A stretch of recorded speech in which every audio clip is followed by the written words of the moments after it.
السلام علیکم ورحمۃ اللہ وبرکاتہ۔ مولا بخش اور اس کی بیوی زینت گاؤں کے ایک خوش اخلاق اور خدا ترس لوگ تھے۔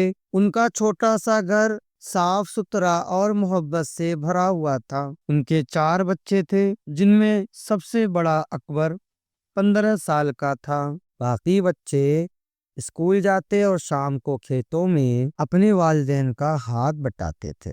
ایک دن زینت نے مولا بخش سے کہا، مولا بخش، ہمارے پاس 2 بیل ہیں، لیکن اب ہماری عمر بڑھ رہی ہے اور اتنا کام نہیں ہو پاتا۔ میرے خیال میں ہمیں ایک بیل بیچ دینا چاہیے تاکہ اس سے کچھ پیسے بھی مل جائیں اور ذمہ داری بھی کم ہو۔ مولا بخش نے جواب دیا، تم ٹھیک کہتی ہو، کل صبح منڈی جا کر ایک بیل بیچ دیتا۔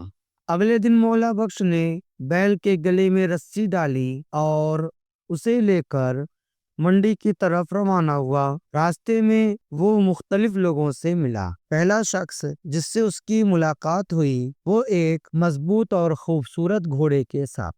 سلام بھائی، کہاں جا رہے ہو؟ اس شخص نے پوچھا۔ میں منڈی جا رہا ہوں اپنا بیل بیچنے، مولا بخش نے جواب دیا۔ وہ شخص بولا، تمہارا بیل تو بہت خوبصورت ہے، کیوں نہ ہم اپنے جانوروں کا تبادلہ کر لیں؟ گھوڑا تمہارے کام آئے گا، بچے بھی اس پر سواری کریں گے۔ مولا بخش نے سوچا کہ یہ سودا برا نہیں۔ اس نے بیل دے دیا اور گھوڑا لے لیا، لیکن کچھ دور جا کر معلوم ہوا کہ گھوڑا تو اندھا ہے۔ اندھے گھوڑے کا سودا کیسے کرے گا؟ مولا بخش دل میں پریشان ہوا، لیکن سوچا کہ شاید آگے کچھ اور بہتر ہو۔ راستے میں اسے ایک دوسرا شخص ملا جس کے پاس ایک موٹی تازی بھینس تھی۔ اس نے پوچھا، بھائی تمہارے گھوڑے کا کیا حال ہے؟ مولا بخش نے حقیقت بتائی کہ گھوڑا اندھا ہے۔ وہ شخص بولا، اگر تم چاہو تو میری بھینس لے لو، یہ تمہارے گھوڑے سے کہیں زیادہ کارآمد ہوگی۔ مولا بخش نے سوچا کہ بھینس سے دودھ بھی ملے گا، بچوں کے لیے فائدہ مند رہے گی۔ اس نے بھینس لے لی اور آگے بڑھ گئے، لیکن کچھ دور جا کر پتا چلا کہ بھینس لنگڑی ہے۔ لنگڑی بھینس کے ساتھ مولا بخش کا سفر جاری رہا۔ راستے میں اسے ایک بکری والا شخص ملا جس نے کہا، یہ بھینس تمہارے کام کی نہیں لگتی، میری بکری لے لو، یہ دودھ بھی دیتی ہے اور پالنے میں آسان ہے۔ مولا بخش نے بکری لے لی، لیکن جلد ہی پتا چلا کہ بکری بیمار ہے۔ تھوڑی دور چلنے کے بعد ایک اور شخص ملا جس کے پاس ایک مرغا تھا۔ اس نے کہا، مرغا لے لو، یہ کم خرچ میں فائدہ مند ہے۔ مولا بخش نے مرغا لے لیا۔ اب دوپہر ہو چکی تھی اور مولا بخش کو بہت بھوک لگ رہی تھی۔ اس کے پاس پیسے نہیں تھے کیونکہ اس کا ارادہ تھا کہ بیل بیچ کر پیسے کمائے گا۔ مجبوراً اس نے مرغا منڈی میں بیچ دیا اور کھانے کے لیے روٹی خریدی۔ جب مولا بخش کھانے کے لیے پیپل کے درخت کے نیچے بیٹھا تو ایک غریب آدمی آیا۔ وہ بہت بھوکا اور پریشان نظر آ رہا تھا۔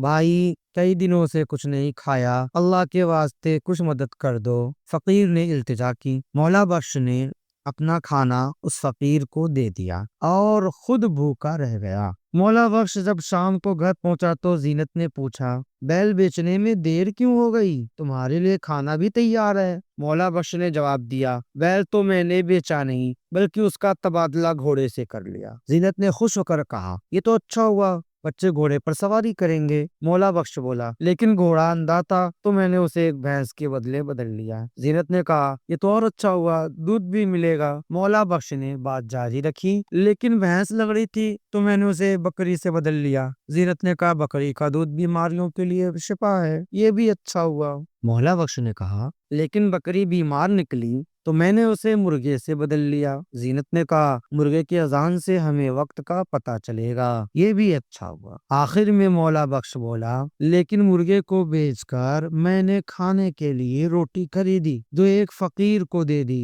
زینت نے ہنستے ہوئے کہا، یہ سب سے اچھا کام کیا، فقیر کی دعا ہمارے لیے بہت قیمتی ہے۔ اگلی صبح مولا بخش اور زینت جب دروازے پر گئے تو یہ دیکھ کر حیران رہ گئے کہ ان کے گھر کے باہر ایک خوبصورت بیل ایک تندرست گھوڑا، ایک صحت مند بھینس، ایک بکری اور ایک مرغا کھڑے تھے۔ ساتھ ہی ایک کاغذ رکھا تھا جس پر لکھا تھا، یہ تمہارے ملک کا بادشاہ تھا جو فقیر کے بھیس میں تمہیں ملا۔ تمہاری نیک نیتی یا قربانی نے ہمیں متاثر کیا۔ اللہ کے حکم سے تمہیں یہ انعام دیا جا رہا ہے۔ مولا بخش اور زینت کی خوشی کا کوئی ٹھکانہ نہ رہا۔ اس واقعے نے پورے گاؤں میں ایک مثال قائم کی۔ لوگ ان سے سیکھنے لگے کہ صبر، شکر اور نیک نیتی سے اللہ ہمیشہ نوازتا ہے۔ دوستوں، یہ کہانی ہمیں سکھاتی ہے کہ آزمائش کے وقت صبر کرنا اور دوسروں کی مدد کرنا انسان کی سب سے بڑی کامیابی ہے۔ اگر آپ کو یہ کہانی پسند آئی ہو، اس طریقے سے اس طرح کی مزید کہانیوں کے لیے چینل کو سبسکرائب کریں، شیئر کریں اور لائک کریں۔